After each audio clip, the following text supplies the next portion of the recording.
Piano organ and fee. Ye, I am a crana assassin, son. Be beer, but dance so man. Try solid. Brother Sammy, I hear me. I heard Trisolace Farms and a mabano. A crowd dance so man. Na dear fair woman said, Brother Sammy, your time and call for Munkoye Farms. Entino, wow, hey, be out to seek a bar. Yeah, I ever Jissicano, near your farms and amount. If you are fit and now 6 months, no about Jusica.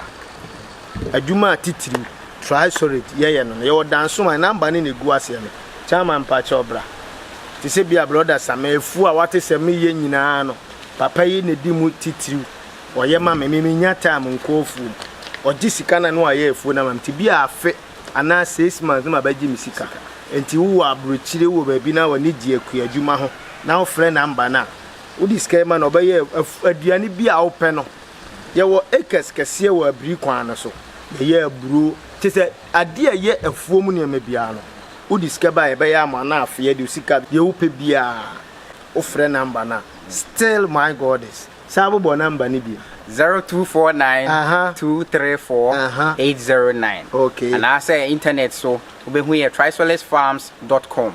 And I said Trisolace Farms. All social media in now Sabekaya. Opesi ye farms kurama wo fie. Ye ba be connected bia. Near ya ma na so de sunya adwuma. Na wo ba akokora na mpese obi pia. Wo ofuo wo fie. Be kire kire obi bia. Ah obetimi de didi obetima tibia koton. Ni nyina be ya ma. My God is now hear me. Still Trisolace inshallah.